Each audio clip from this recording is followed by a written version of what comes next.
ओम नमः सिद्धे ओम नमः सिद्धेभ्यः ओम नमः सिद्धेभ्यः। नमः श्री वर्धमानाय निर्धूत कलिलात्मने सालोकानां त्रिलोकानां यद्विद्याधर्मरायते श्रीमते वर्धमानाय नमो नमः विद्विषे यज्ञानान्तर्गतं भूत्वा त्रैलोक्यं गोस्पदायते शब्दात्माओं श्री गौतम स्वामी कहते हैं कि श्री वर्धमान भगवान को नमस्कार हो कि जिन्होंने नमित विद्य से शत्रुओं को भी अपने चरणों में झुका लिया, जिनके शत्रु मित्र में कोई भेदभाव नहीं है, जो शत्रुओं पर भी अपने पूर्ण क्षमा धारण करने वाले ऐसे वर्धमान भगवान जब केवल ज्ञान को प्राप्त करते हैं तो उनके ज्ञान में त्रैलोक्यम गोस्पदाय थे। ये सारा तीन लोक, सारी सृष्टि, सारा ब्रह्मांड जो तीन लोक प्रमाण है, अधोलोक, मध्यलोक और ऊर्ध्वलोक प्रमाण है, ऐसा ये तीन लोग भी जिनके ज्ञान में गोस्पद यानी छोटे से गड्ढे के समान दिखता है। जहां गाय पैर रख दे जरा सा हल्का सा गड्ढा सा बन जाता है कच्ची जमीन पर, उसके समान छोटा सा दिखता है तीन लोग। अर्थात ऐसे अनंत में तीन लोग आ जाए उनके ज्ञान में समाविष्ट हो जाएंगे। ऐसे ज्ञान की महिमा, केवल ज्ञान की महिमा, केवल ज्ञान प्राप्त करने के बाद सारा लोक और अलोक सब प्रत्यक्ष, जैसे दर्पण में सब चीज दिख जाती है आपको, कांच में कोई चीज देखो, उसी प्रकार से जिनके ज्ञान में झलक रहा है। और जो बुद्धिपूर्वक नहीं देख रहे हैं, स्वयं मति ज्ञान सत्कार आदि से परे जिनके ज्ञान में स्वयं झलक रहा है, और जो स्वयं अपनी आत्मा में निमग्न आत्म सुखों का अनुभव कर रहे हैं, ऐसे केवल ज्ञानी भगवान रागद्वेष रहित, बीतराग, सर्वज्ञ और हितोपदेशी, ये गुण उनमें प्रकट हो जाते हैं।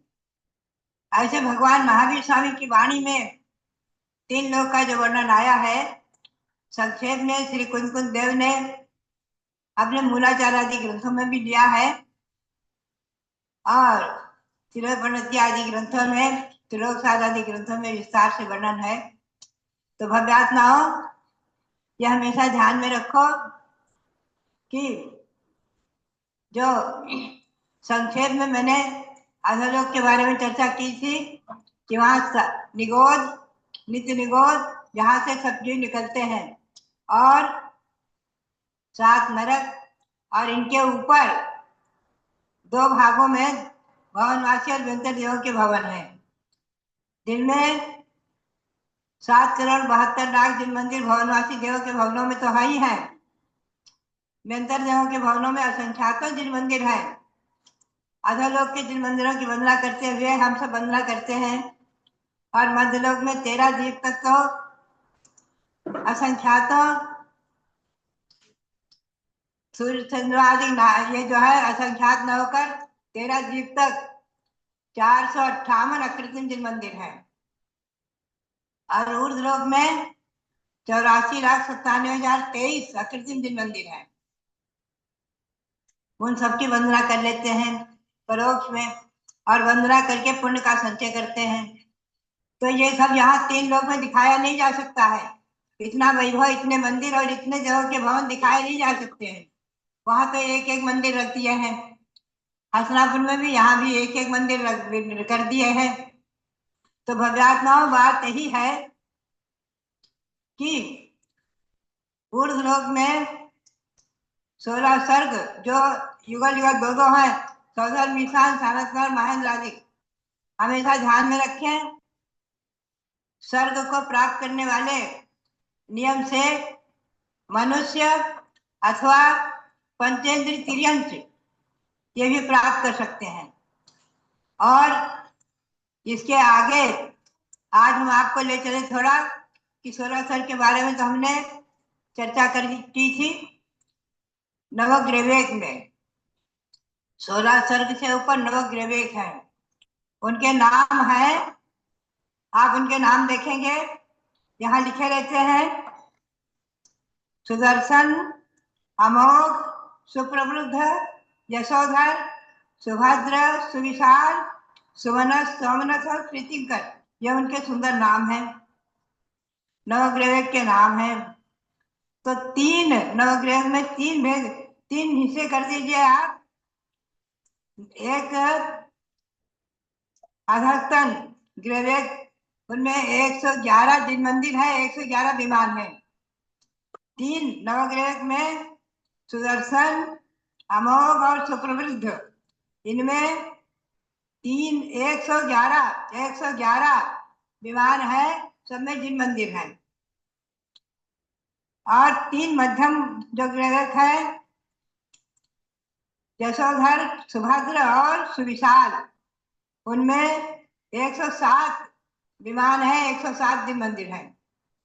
आगे सुमनस, सोमनस और प्रीतिकर, ये तीन उपरिम ग्रह कह जाते हैं।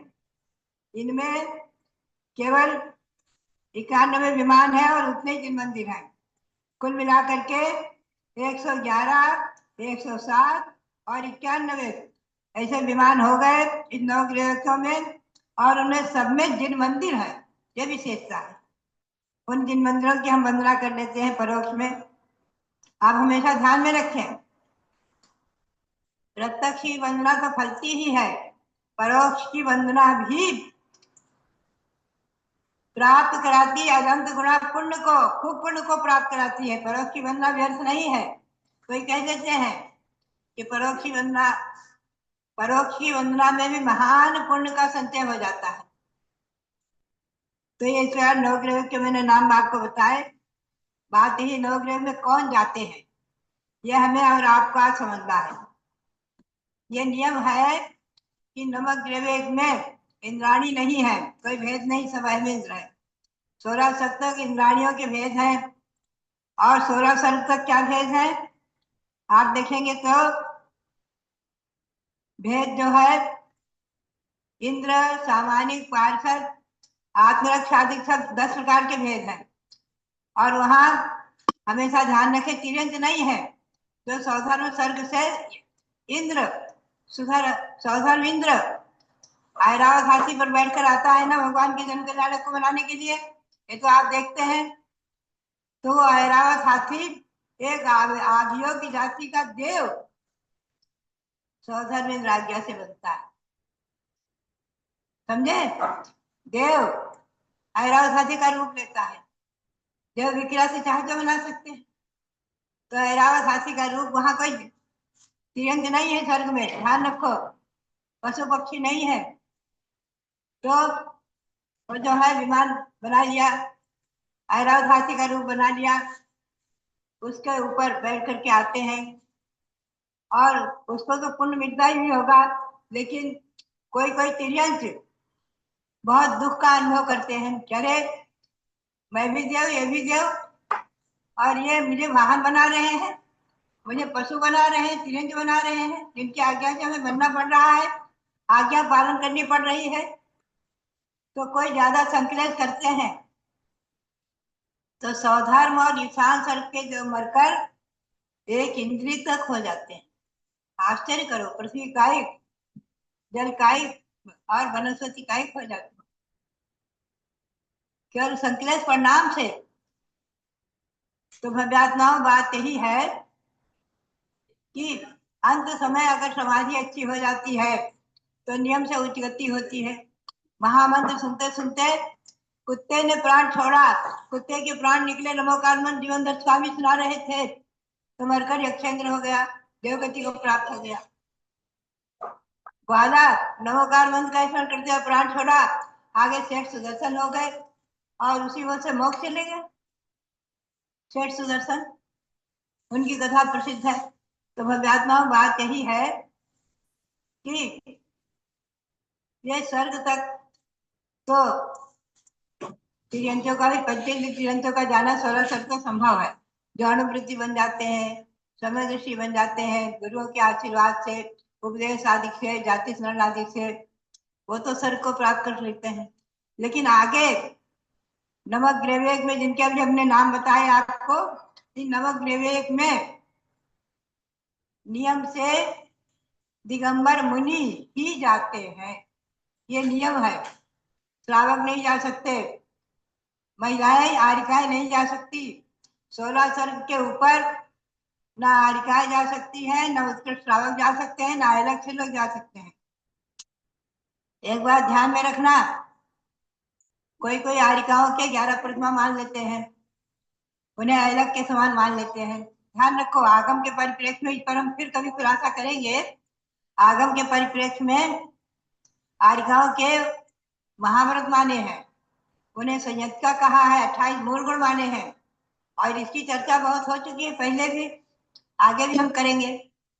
तो मुनि आरिका और श्रावक श्राविका चतुर्विध संघ है। अगर आरिकाओं को अलग की कोटि में रख दोगे तो 3 संघ रह जाएंगे, एक संघ ही गायब हो जाएगा, तो 3 संघ हो जाएंगे, मुनि और अलग क्षुल्लक, मतलब श्रावक श्राविका। अलग क्षुल्लक तक श्रावक संज्ञा ही है, श्रावक है, उत्कृष्ट श्रावक है।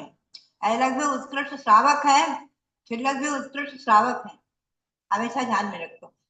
तो कुल मिलाकर कहने का मतलब ये रहा कि सौधर्म सर्ग से ऊपर नियम से दिगंबर जैन साधु ही जाते हैं, ये नियम है। पिछी कमंडल धारी साधु महातपस्रण आदि के द्वारा। लेकिन कौन? उत्कृष्ट संहनन वाले। आज हीन संहनन है, पंचम काल में नहीं जा सकते। पंचम काल में नवग्रह का द्वार यहाँ से, इस भरत क्षेत्र रावत क्षेत्र से बंद है, विजय क्षेत्र में खुला है। वहां हमेशा शासक कर्म भूमि है, वहां तो मुनि मोक्ष भी प्राप्त कर रहे हैं, वहां समोसरण भी है। आज हमारे जम्मू द्वीप के 4 विजय माने हैं, हम और आप नहीं जा सकते। शिवंदर स्वामी को ले गए थे, शिवंदर स्वामी के दर्शन कराने कुंद स्वामी को ले गए थे एक देव, उठाकर अपने, आज नहीं ले जा सकते। तो बात यह है कि भरत और रावत में षटकाल परिवर्तन है, 6 काल का परिवर्तन चल रहा है। प्रथम काल, द्वितीय काल, तृतीय काल में तो वो भूमि थी यहाँ।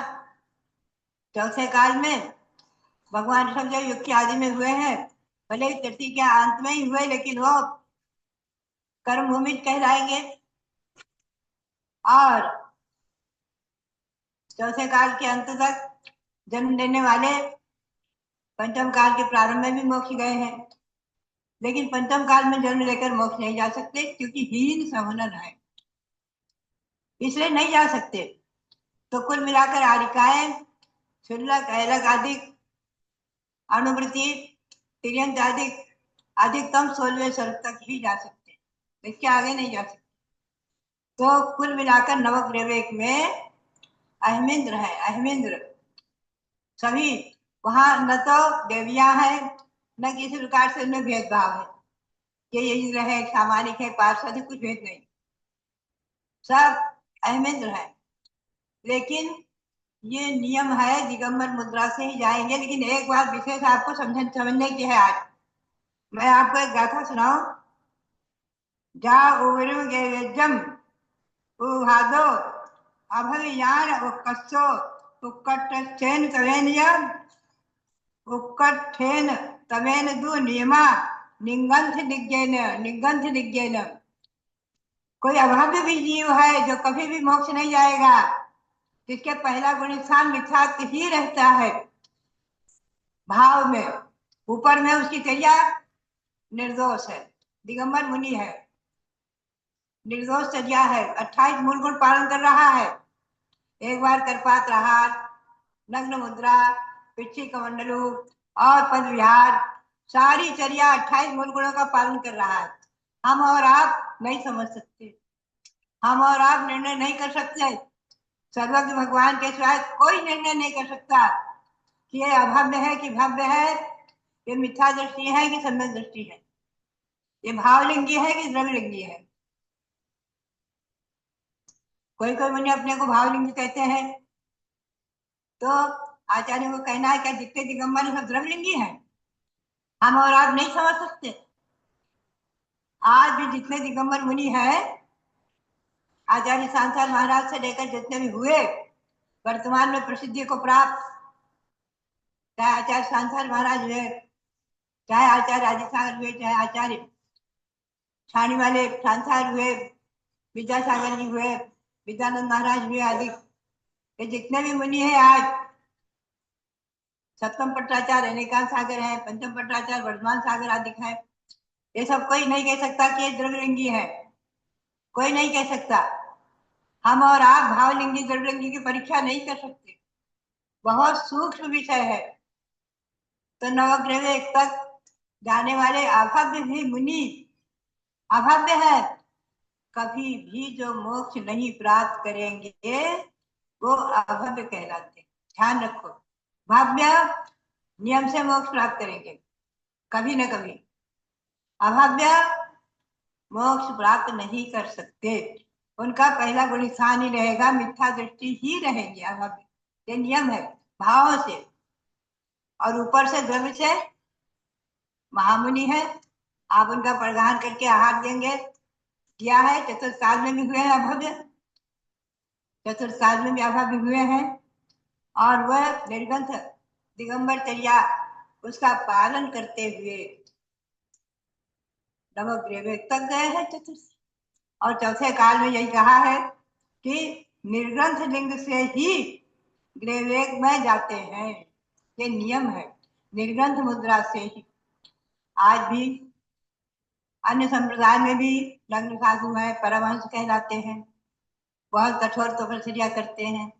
यहाँ उनकी बात नहीं है, यहाँ जो मयूर पंख की पिछली कौंडल को धारण करने वाले, एक बार खड़े होकर कल्पात में आहार लेने वाले, 28 मूल गुणों का पालन करने वाले उन मुनि की बात है। ऐसे अगर अंदर से अभव्य है तो उनके गुण स्थान नहीं बदलेगा, पहला गुण स्थान ही रहेगा, वो समय दर्शी नहीं बनेंगे। लेकिन हम और आप उसका निर्णय नहीं कर पाएंगे। ऐसे अभव्य भी नवग्रह तक जाते हैं द्रव्यलिंग से। इसीलिए नीति सार में एक काव्य आया है, मुद्रा सर्वत्र मान्या स्यात् निर्मुद्रो नयो मन्यते। मुद्रा हमेशा मान्य है, निर्मुद्रा मान्य नहीं है। आप देखो, कागज का टुकड़ा है छोटा सा, और उसमें अगर 500 लिखा हुआ है और नोट का डिजाइन बनी हुई है, तो आप उसको 500 रुपये का नोट मानते हैं और संभाल करके तिजोरी में रखते हैं, कहीं बच्चों के हाथ में लग जाए, कहीं इसमें कुछ गड़बड़ न हो जाए। 500 का नोट, मुद्रा मुद्रा सर्वत्र मान्या स्यात् निर्मुद्रो नयो मन्यते, ये आचार्यों के वाक्य हैं हमेशा। इसीलिए कहा है कि आप और हम परीक्षा करने के अधिकारी नहीं है कि द्रव्यलिंगी है कि भावलिंगी है, सर्वज्ञ भगवान ही जाने। आप तो दिगंबर मुद्रा देख करके परिधान करो करो। कलिकाल में भी आज जिन मुद्रा धरा न रहा, जिन मुद्रा को धारण करने वाले मुनि हैं, ये हमारे और आपके बहुत बड़े पुण्य का योग है, बहुत बड़े पुण्य का योग है। और पंचम काल के अंत तक रहेंगे, पंचम काल के अंत तक दिगंबर मुनि और वीरांगन नाम से और सर्वश्री नाम से आरिका और श्रावक और श्राविका चतुर्विध संघ पंचम काल के अंत तक रहेगा, 18,500 वर्ष तक रहेगा। आप चिंतन करें, अभी तो 2,500 वर्ष बीते हैं, भगवान महावीर को होकर कितने हुए? आप भी निर्वाण संबंध लिखते हैं ना, डायरी में, कॉपी में, रजिस्टर में, दीपावली के दिन पूजा करते हैं। फिर निर्वाण संबंध 2552 चल रहा है, भगवान महावीर को निर्वाण प्राप्त करके 2551 वर्ष हुए हैं, 52वां चल रहा है। भगवान महावीर स्वामी चतुर्थ काल के अंत में ही तो मोक्ष गए हैं। तो भव्यात्माओं बात यही है कि पंचम काल के अंत तक भी मुनि होंगे, और कोई चतुर्थकालीन अभव्य मुनि है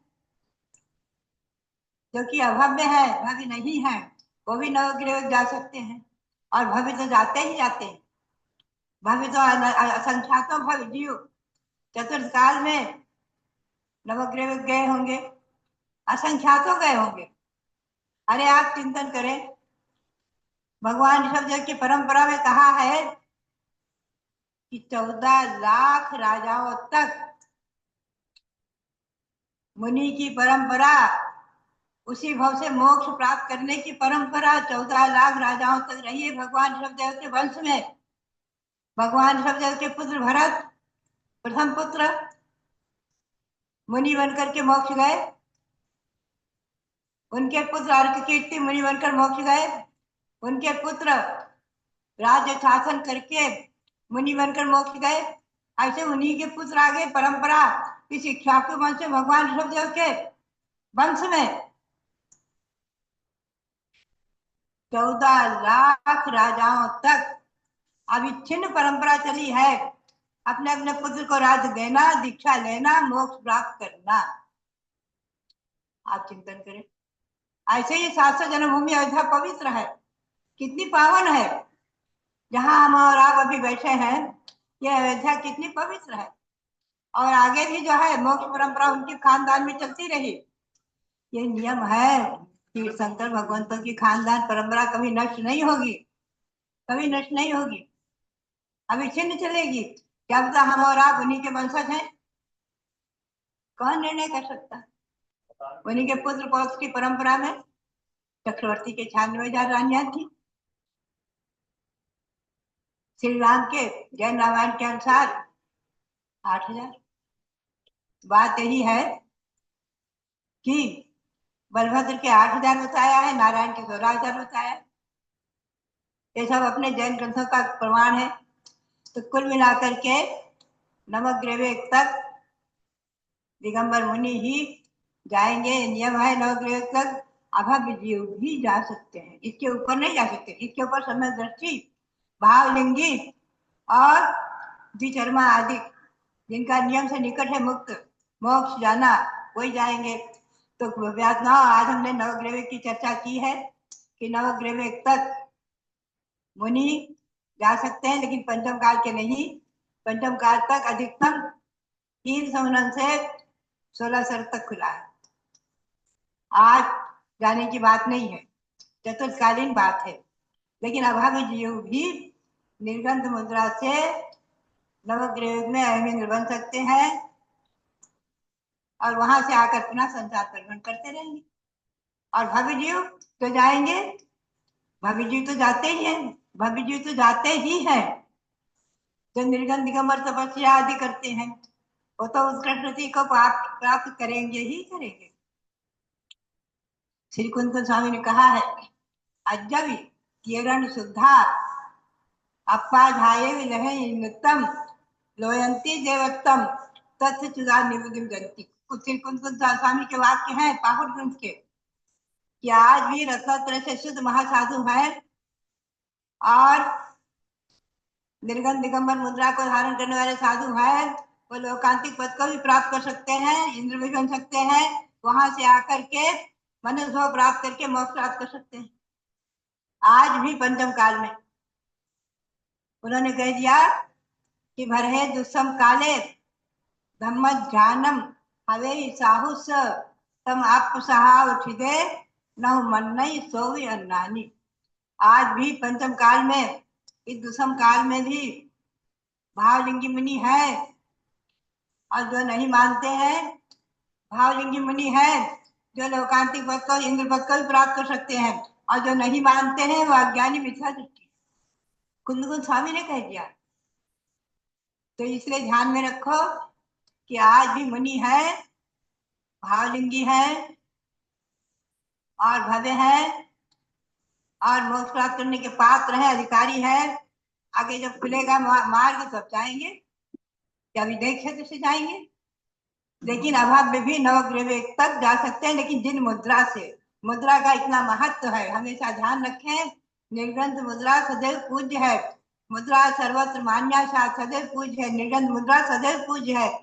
इसलिए ऐसे दिगंबर महामुनियों को नमन करते हुए हम और आप मुनि आरिका आदि को नमन करते हुए और छिलक छिलिका आदि जो है उनकी चर्या को भी निरावाद निर्दोष मानते हुए उनको आहार आदि देकर भक्ति का संचय करें। आप पुण्य संचय करें। आपने भी अभिषेक किया, भगवंतों की पूजा करते हैं, भक्ति करते हैं, दर्शन करते हैं, महान पुण्य का संचय। अरे पद्म पुराण में तो कहा है, बसवंती आचार्य ने कहा है, जो एक बार भी मंदिर में जाते हैं, भगवान का दर्शन करते हैं, वंदना करते हैं, अनंत उपवास का फल प्राप्त कर लेते हैं, अनंत उपवास का फल प्राप्त कर लेते हैं। तो भव्यात्माओं, भगवंतों के दर्शन की महिमा, वंदना की महिमा, तीर्थ यात्रा की महिमा हमारे आगम में जो वर्णित है, उस पर श्रद्धा रखते हुए हम और आप समय दृष्टि बने रहें और अणुवृत्ति महावृत्ति बनकर अपने मोक्ष मार्ग को प्रशस्त करें। यही प्रेरणा, यही भावना और सबके लिए बहुत बहुत आशीर्वाद। आज हमें गौरव है, प्रसन्नता है कि हमारे भारतीय जैन जो विदेश में रह रहे हैं, चाहे अमेरिका में हो, चाहे लंदन में हो, चाहे जहां हो, न्यूजर्सी में हो, कहीं भी हो, कनाडा में हो, कहीं भी हो, मंदिर बनवा करके भगवंतों की भक्ति करते हैं, दर्शन करते हैं, पूजन करते हैं, उपवास आदि व्रत आदि करते हैं और भारत में आकर के तीर्थ यात्रा आदि भी करते हैं। ऐसे विदेश में रहने वाले हमारे भव्य प्राणी जो गुरुओं के उपदेश की भावना रखते हैं, स्वाध्याय करते हैं, भगवंतों की भक्ति और पूजा करके पुण्य संचय कर रहे हैं, वो सभी मोक्ष मार्गी है, मोक्ष मार्ग में लगे हुए हैं, सम्यक दृष्टि है, अणुवृत्ति है, भव्यात्माओं। ऐसे लोगों के लिए भी हमारा बहुत बहुत मंगल आशीर्वाद। हमारे भारत के बाहर रहने वाले जितने भी भगवान जिनेंद्र देव की आराधना करने वाले हैं, नीलकंठ मुनियों को मानने वाले हैं, उनको तो आशीर्वाद है ही है, लेकिन जो नहीं भी है, भले ही मिथ्या दृष्टि हो, आबाल गोपाल, कोई भी किसी भी जाति के हो, संप्रदाय के हो, सबके लिए भी हमारे जैन साधुओं का सबके लिए मंगल आशीर्वाद है। सबका मोक्ष मार्ग प्रशस्त हो और सब लोग अपने जीवन में सदाचारी बने रहे, यही प्रेरणा। निर्व्यसन जीवन रखो, व्यसन मुक्त जीवन रखो, मांस मदिरा आदि से दूर रहो, यही सबसे बड़ा धर्म है, सबसे बड़ा धर्म यही है। इसको पालन करते हुए सभी लोग अपने मोक्ष मार्ग को प्रशस्त करो, यही भावना, यही प्रेरणा और सबके लिए बहुत बहुत मंगल आशीर्वाद। जबलो भारत गौरव देवी शक्ति विश्व विभूति गणिनी प्रमुख श्री ज्ञानमती माता जी की। अच्छे से आप सबने सुना ज्ञानमती माता जी की बात को। ये ज्ञानमती माता जी की बात नहीं है, ये जिनवाणी की बात है और केवल जिनवाणी की बात को ही अपनी जिह्वा से कहने का इनका संकल्प रहता है, इनका नियम रहता है कि हम जनवाणी नहीं बोलेंगे, हम जिनवाणी को बोलेंगे। जनवाणी और जिनवाणी में बहुत अंतर होता है, केवल एक मात्रा का अंतर है, लेकिन जमीन आसमान का अंतर हो गया।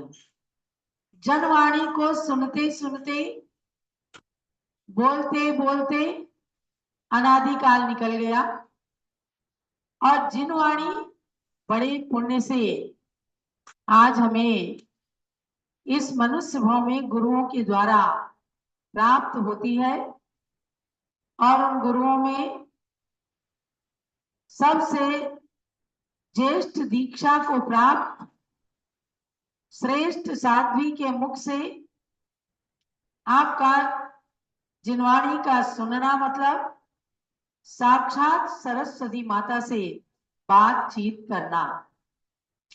मैं देख रही थी क्या कई भाई बहन कॉपी में नोट कर रहे हैं, क्योंकि ये कर्णान योग की बातें हैं, शास्त्रों की गहरी बातें हैं, फिर भी उन्हें मक्खन की तरह निकाल निकाल करके और ज्ञानमती माता जी आपको रसास्वादन कराती हैं। तो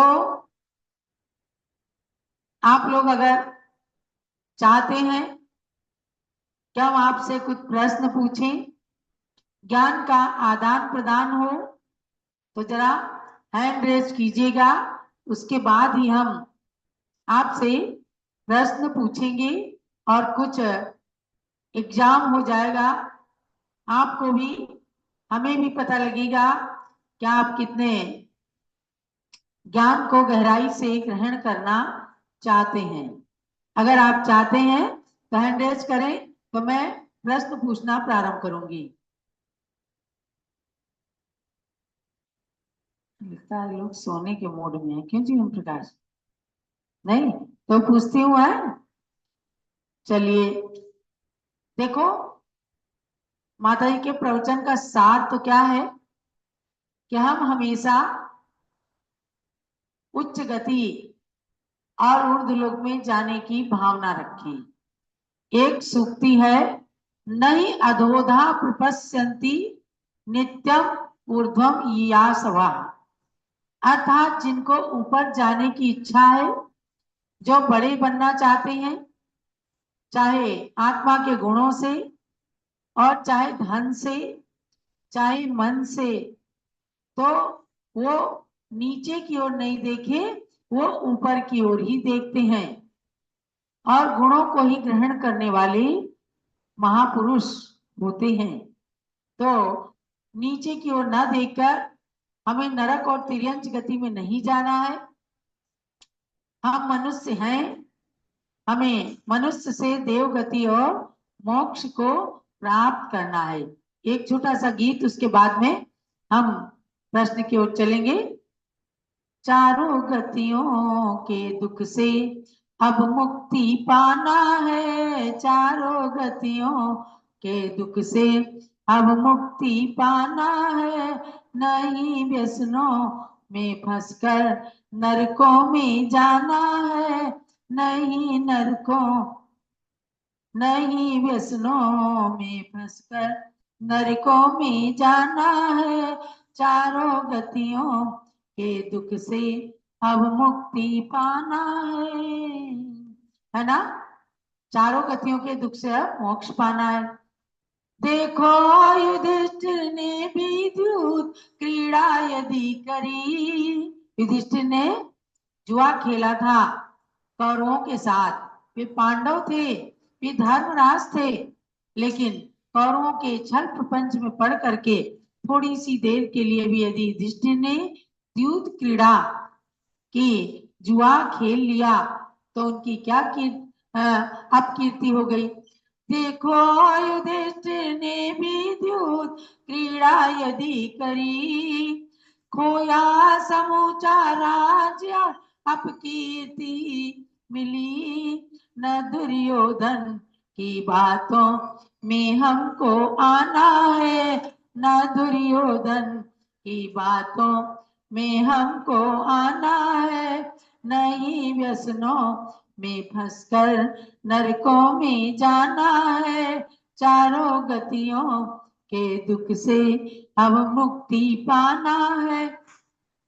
अरे दुर्योधन चले गए, लेकिन आज न जाने कितने दुर्योधन बैठे हैं, पैदा हुए हैं। आज शेयर मार्केट के अंदर जो अप डाउन हो रहा है, जो उसमें फंस जाते हैं, कितना अपने घर का सारा धन लुटा देते हैं। ये भी जुआ है, ये द्यूत है। और ऐसे युधिष्ठिर के यानी तमाम संसार में बैठे युधिष्ठिरों के दुर्योधन की बातों में ना आकर हमें अपने भाव को सुधारना है। यानी आज अगर सोने चांदी के भाव में बहुत तेजी मंदी आती है, तो शेयर मार्केट के अंदर लोग कितने बन और बिगड़ रहे हैं, इतना सब लोग जानते हैं। तो ये भी व्यसन है। मदिरा व मांस और शिकार चोरी न करना, पर स्त्री एवं वेश्या सेवन ना कभी करना, सातों व्यसनों को तज कर स्वर्गों में जाना है, सातों व्यसनों को तज कर स्वर्गों में जाना है, चारों गतियों के दुख से अब मुक्ति पाना है, नहीं व्यसनों में फंसकर नरकों में जाना। चारों गतियों में सबसे अच्छी है मनुष्य गति, है ना? चारों गतियों में सबसे अच्छी है मनुष्य गति, पाई है पूर्ण योग से जिन धर्म की मति, अब चंद नामति व्यर्थ, न इसको गंवाना है। अब चंद नामति व्यर्थ, ना इसको गंवाना है। नहीं व्यसनों में फंसकर नरकों में जाना है। चारों गतियों के दुख से अब मुक्ति पाना है। चारों गतियों के दुख से अब मुक्ति पाना है। देखो एक और मुक्ति का मार्ग चल रहा है। बदिलपुर के अंदर भगवान शीतलनाथ के पंच कल्याणक में आज निर्वाण कल्याणक है। जब वे ध्यान में लीन होकर सम्मेद शिखर के पर्वत पर पहुंचे तो उन्होंने मोक्ष को प्राप्त कर लिया, निर्वाण को प्राप्त कर लिया। तो आज इस निर्वाण कल्याणक की जो क्रियाएं चल रही हैं, आचार्य भद्रबाहु सागर महाराज, रविंद्र कीर्ति स्वामी जी सम्मेद शिखर के पर्वत पर खड़े हैं। प्रतिष्ठाचार्य विजय कुमार जी भी क्रियाएं करा रहे हैं। भगवान के मोक्ष कल्याण कर्म चूर्णीकृत, कर्मों को चूर चूर करके वे अब सिद्ध शिला की ओर जा रहे हैं। सिद्ध शिला तो महान पूज्य है ही, लेकिन जिस सम्मेद शिखर से मोक्ष चले जाते हैं उसका भी कण कण पूज्य पवित्र माना गया है। ये पारस चैनल में चल रहा है दृश्य। और अब अयोध्या से पारस चैनल का लिंक हमने छोड़ दिया। अब हम केवल जूम चैनल पर अपने जिज्ञासु भाई बहनों के साथ में हैं। आपने बहुत ही सुंदर स्वर्ग की बातों को सुना है। तो अब मैं पहला प्रश्न करती हूँ आप लोगों से कि माता जी ने स्वर्गों की व्यवस्था यानी ऊर्ध्वलोक की व्यवस्था बताई है। तो स्वर्गों के अंदर नवग्रहवीय विमान जो बताए हैं वे कितने भागों में बांटे गए हैं? नवग्रहवीय 9 है और वो कितने भागों में विभक्त किए गए हैं? जिनको प्रश्न का उत्तर आता हो हैंड रेज करेंगे। बाहर के लोग हैंड रेज करें। यहाँ पर भी लोग बैठे हुए हैं, वे लोग भी। हाँ हाँ कैमरा है। प्रश्न अच्छे से सुनना। हिमांशु जैन का भी है। अच्छा ये तो भारत की है, दिल्ली की। चलिए जो जिनका हैंड रेज हुआ जीवन जी उनको स्पॉटलाइट कराएं। हाँ वे तो दिल्ली की है। 3 भागों धनलक्ष्मी जी में बताइएगा, शायद थोड़ा कठिन लगा होगा ना। नवग्रहवीय को कितने भागों में विभक्त किया है? 3 भागों में स्पॉटलाइट करें धनलक्ष्मी जी को। 3 बताइए। भागों में 3 भागों में कौन कौन से? कौन कौन से? पहले में 111 विमान है, दूसरे में 107 विमान है, तीसरे में 51 विमान है और उतने ही बहुत अच्छा मंदिर है, है। सब लोग तालियां बजाएं। कितनी बारीकी से आपने देखा, बताया, जबकि हमने इतनी बारीकी से नहीं पूछा था। 9 को 3 भागों में विभक्त किया गया। 3 अधस्तन, 3 मध्यम ग्रहवीय और 3 उपरिम ग्रहवीय। इन 3 भागों में नवग्रहवीय को विभक्त किया गया है। और क्या चीज बताई थी माता जी ने कि नवग्रहवीय में कौन नहीं होते हैं, कौन नहीं जाते हैं? चलिए आप यूं बता दीजिए, नवग्रहवीय में कौन होते हैं और कौन वहां नहीं होते हैं, कौन नहीं जाते हैं? श्री हाँ हाँ बताइए, अनम्यूट करें इनको। वंदामी वंदामी वंदामी माता जी। दिगंबर मुनि जा सकते हैं। निर्ग्रंथ दिगंबर मुनि निर्ग्रंथ दिगंबर मुनि ही जा नवग्रहवीय सकते हैं। तक जाते हैं और वहां पर सब अहमिंद्र ही होते हैं। एक ये विशेष बात बताई थी कि इंद्राणियां देवियां नवग्रहवीय में नहीं जाते, माने 16 स्वर्ग के ऊपर देवियों का वास नहीं होता। 16 स्वर्ग के अंदर अंदर ही इंद्राणी और देवियां रहती हैं, एक उसके ऊपर नहीं है, नहीं, वहां नहीं। केवल अहमेंद्र, अहम इंद्र, मैं इंद्र हूं, इसी कल्पना के साथ केवल मेल ही रहते हैं, वहां पर फीमेल नहीं होते हैं, ये बात जानना। और हमने पहले भी बताया था कि इंद्राणियों का, देवियों का जन्म केवल 2 स्वर्गों तक ही होता है, सौधर्म स्वर्ग और ईशान स्वर्ग, माने पहले और दूसरे स्वर्ग में ही जन्म होता है देवियों का, और वो 16 स्वर्ग तक अपने अपने देवताओं के द्वारा, इंद्रों के द्वारा ले जाई जाती हैं, वहां जन्म नहीं होता। इनकी उपपात सैया जो है केवल 2 स्वर्गों तक की होती हैं। क्यों? ये चीजें ध्यान में रखना। 16 स्वर्ग में जैसे देवलोक जन्म लेते हैं इंद्रगण, वैसे वहां पर नहीं होते। चलिए एक प्रश्न और करते हैं, इंद्र का ऐरावत हाथी कहाँ से आता है? इंद्र, सौधर्म इंद्र का ऐरावत हाथी जिस पर बैठकर वे मध्य लोक में आते हैं, वह कहाँ से जाता है, किसके द्वारा भेजा जाता है? जिनको उत्तर आता हो हैंड रेज कीजिए। यहाँ भी जो लोग हैं हाथ उठाइएगा, अभी आपसे भी पूछेंगे, पहले उन लोगों से पूछ लेंगे, उसके बाद आपसे पूछेंगे। इंद्र ही बनते हैं, एक शाह एक है, कौन है? हाँ, इनको स्पॉटलाइट करें, बताइए। देवलोक से ही आते हैं। हैं? देवलोक से ही आते देवलोक से आते हैं। कौन? वहाँ कैसे हैं हाथी? ऐरावत वहाँ हाथी क्या तिर्यंत प्राणी है क्या? नहीं है। देवलोक से आते हैं आपने बताया, इसका मतलब कि ऊर्ध्व लोक में तो आज करने तिर्यंत था पशु है क्या? नहीं, सौधर्म में इंद्र मिलते वो रिक्शा और किसी से हाँ, मधु जी गंगवार। नमस्ते पंजाबी माता त्रियंश स्वर्ग में त्रियंश नहीं होते हैं। हाँ, ये कैसे बनते हैं? इंद्र ने बना और सौधर्म ऐरावत हाथी पर आता है स्वर्ग। और मैं तो कही शायद किस कंफ्यूज हो गए आप?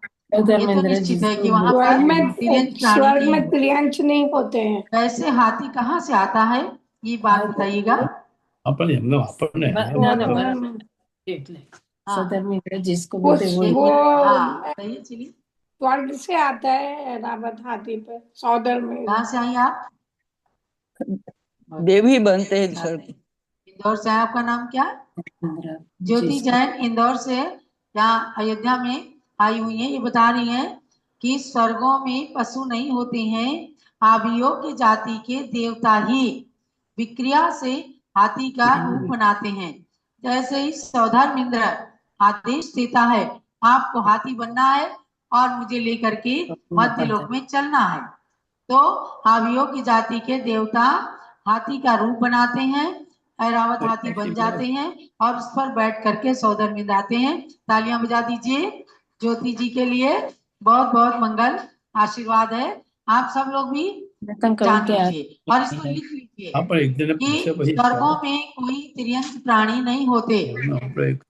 वहाँ जो हाथी घोड़ा कुछ भी बनते हैं तो आवियों की जाति के देवता ही, जो यहाँ कुछ पुण्य में कमी रख करके तपस्या में दोष लगा करके बनते देवता बन जाते हैं, तो वे निम्न जाति के देव, आवियों की जाति के, किल्बिषक जाति के ये देव बन जाते हैं। तो आवियों की जाति के देव वहां पशु का रूप धारण करते हैं।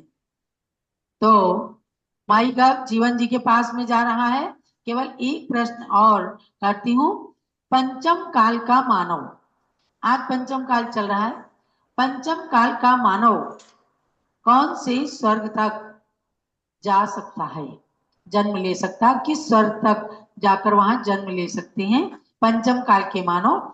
आप लोगों को जिसको उत्तर आता हो हैंड रेज कीजिएगा। स्वर्ग करने में सुधी जा सके। पंचम काल का मानो, ध्यान से सुनिए। रितु जी बता रही हैं, रितु जी बताइए, इनको स्पॉटलाइट करें। 16 स्वर्ग तक। बहुत बढ़िया है, मैं देख रही हूँ बराबर। क्या आप अच्छे से सुन रही हैं, अच्छे से नोट कर रही हैं? रितु कब आओगी भारत? जल्दी अभी आना है ना? मार्च में आ रही हूँ मैं। पंचम काल का माना जा सकता है, समझे ना? इससे ऊपर 9 ग्रेवियर तक की में जन्म नहीं ले सकता। रितु जी ने बिल्कुल सही उत्तर दिया। और इन प्रश्नों को, उत्तर को आप जरूर जरूर नोट कर लीजिए आज की तारीख में। और अगले फिर आपका थर्सडे इंडिया का फ्राइडे होगा, और तब ज्ञानमती माता जी नया विषय लेकर के आपके समक्ष प्रस्तुत होंगी। मैं चाहती हूँ कि आप लोग अपने अपने भी व्हाट्सएप ग्रुप में मैसेज को फॉरवर्ड करें, ताकि और लोग भी ज्ञानमती लाभ प्राप्त कर सकें। तो क्यों जी? आइए, हमारे शाह जूम चैनल में बराबर उपस्थित हैं। नितिन भाई शाह मुझे दिखे नहीं है, लेकिन होंगे शायद।